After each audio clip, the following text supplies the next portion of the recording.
مذاق سے کہتا ہے پہلے جب کسی سے پوچھتے ہوتے تھے کیا حال ہے وہ کہتا تھا شکر ہے، آج پوچھتے تو کہتا ہے شوگر ہے۔ تو بالکل حالات بدل گئے اور ناشکری پیدا ہو گئی ہے، برکت اٹھ گئی ہے، اللہ کی ناراضگی ہو گئی ہے۔ یہ ناراضگی کیسے ہوتی ہے؟ جب ہم اس کے حکموں کو توڑتے ہیں تو پھر وہ ہماری پرواہ کرنا چھوڑ دیتا ہے، پھر صحرا میں پڑے ہوئے خشک پتے کی طرح ہوائیں چاہے ادھر اڑائیں چاہے ادھر اڑائیں، اللہ کو کوئی غرض نہیں ہوتی، وہ جدھر مزید دھکے کھاتا پھرے، اور اگر کوئی اس کا ہو جائے پھر وہ اللہ کے ذمے ہوتا ہے، اللہ پھر اس کی حفاظت کرتا ہے۔ کوئی میلی آنکھ سے دیکھ کے جائے کہاں کہ کسی میں ہمت کیسے ہو۔ حضرت سفینہ رضی اللہ تعالیٰ عنہ جنگل میں بھٹک گئے تو انسانی بھوک سونگ کے شیر جب حملہ آور ہونے کے لیے قریب آیا تو حضرت سفینہ رک گئے اور شیر کی آنکھوں میں آنکھیں ڈال کے کہا، اور جنگل کے بادشاہ جانتا نہیں میں کون ہوں؟ میں رسول اللہ کا نوکر ہوں۔ اللہ اکبر۔ صاحب مشکات لکھتے ہیں کہ اس شیر نے دم ہلانا شروع کر دیا، گویا زبان حال سے کہہ رہا تھا تو رسول اللہ کا نوکر ہے تو پھر میں تیرا نوکر ہوں۔ اللہ اکبر۔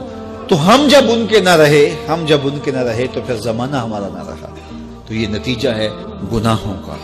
اللہ اکبر۔ تو ہم اپنے کاروبار کو جب صاف ستھرا رکھیں گے، پاکیزہ رکھیں گے تو طمانینت ملے گی، سکون ملے گا، قرار ملے گا۔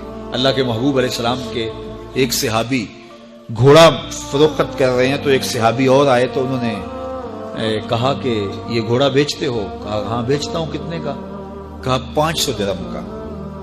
تو عرب گھوڑے کے اوپر سواری کر کے چیک کرتے تھے، دیکھتے تھے، ٹرائی لیتے تھے۔ تو گھوڑے کے اوپر جب ٹرائی لی نا تو واپس آ کے کہا کہ اس کا 600 درہم لوگے؟ اس نے کہا میں تو 500 میں بیچنے آیا ہوں، تو تم 600 دیتے ہو تو بسم اللہ۔ تو پھر وہ کہنے لگے اچھا 700 لوگے؟ انہوں نے کہا کہ مجھے اور کیا چاہیے؟ تو کہا نہیں یہ گھوڑا تمہارا تو 800 کا ہے۔ وہ کہنے لگے ہاں میرا گھوڑا 800 کا ہے۔ تو کہا پھر 500 کا کیوں بیچ رہے ہو؟ کہا میری مجبوری تھی، میں نے بیٹی کی شادی کرنی تھی اور میں مجبوری سے 800 کا گھوڑا 500 میں بیچ رہا ہوں۔ انہوں نے کہا میرے صاحب، میرے بھائی، میں تو 800 میں لوں گا، جب ہے 800 کا ہے تو میں 500 کا کیوں لوں؟ انہوں نے کہا بسم اللہ۔ انہوں نے 800 روپے پیش کیے اور گھوڑا لے لیا۔ تو کہا کہ میری تو مجبوری تھی کہ میں نے بیٹی کی شادی کرنی تھی اور میں اس لیے گھوڑا 300 سستا بیچ رہا تھا، اور تم نے 800 کا لیا جب تمہیں 500 کا مل رہا تھا۔ کہا میری بھی مجبوری تھی۔ کہا تمہاری کیا مجبوری تھی؟ کہا میرے رسول کا فرمان میری مجبوری تھی۔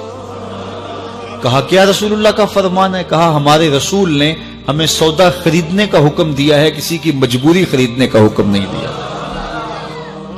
آج تو کہتے ہیں جناب یہ 5 کروڑ کی پراپرٹی ہے، وہ تو مجبور ہے بیچارہ اس لیے 3 کروڑ کی بیچ رہا ہے۔ ہم کہتے ہیں بس ہاتھوں ہاتھ اٹھا لیں یار، اگر کوئی بندہ اپنا گھر بیچ رہا ہے اس لیے کہ وہ مجبور ہے اور وہ 1 کروڑ روپے کا ہے تو ہم اس کو 50 کا کیوں خرید رہے ہیں؟ جب ہے 1 کروڑ کا، 1 کروڑ کا خریدے۔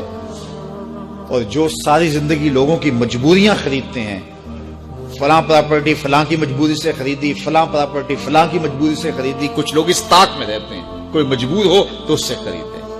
اللہ اکبر۔ پھر ایک وقت آتا ہے کہ یہ مجبور ہوتا ہے اور اس کی پراپرٹی کوڑیوں کے بل بک رہی ہوتی ہے۔ ہم نے اپنی آنکھوں سے ایسے مناظر دیکھے ہیں۔ تو کسی کی مجبوری نہ خریدیں، سودا خریدیں۔ طاق میں نہ رہیں کہ کوئی مجبور ہو تو سستا بیچے، جو اس کی قیمت ہے اس کی قیمت سے لیں، پھر دیکھنا کہ عرش کا رب اس کے اندر برکت کتنی ڈالتا ہے۔ شیخ سعدی فرماتے ہیں میں رود بار کے جنگل میں تھا تو ایک آدمی چیتے پہ سوار اور ہاتھ میں سانپ کا کوڑا پکڑا میرے پاس آ کے رکتا ہے۔ تو سانپ کا کوڑا ہاتھ میں اور چیتے پہ سوار، تو میں ڈر گیا۔ جب میں ڈر گیا تو وہ مسکرا پڑا۔ اس نے کہا سعدی ڈر گئے ہو؟ میں نے کہا بات ہی ڈرنے کی ہے۔ کہا تو خدا کا ہو جا، خدا کی خدائی تیری ہو جائے گی۔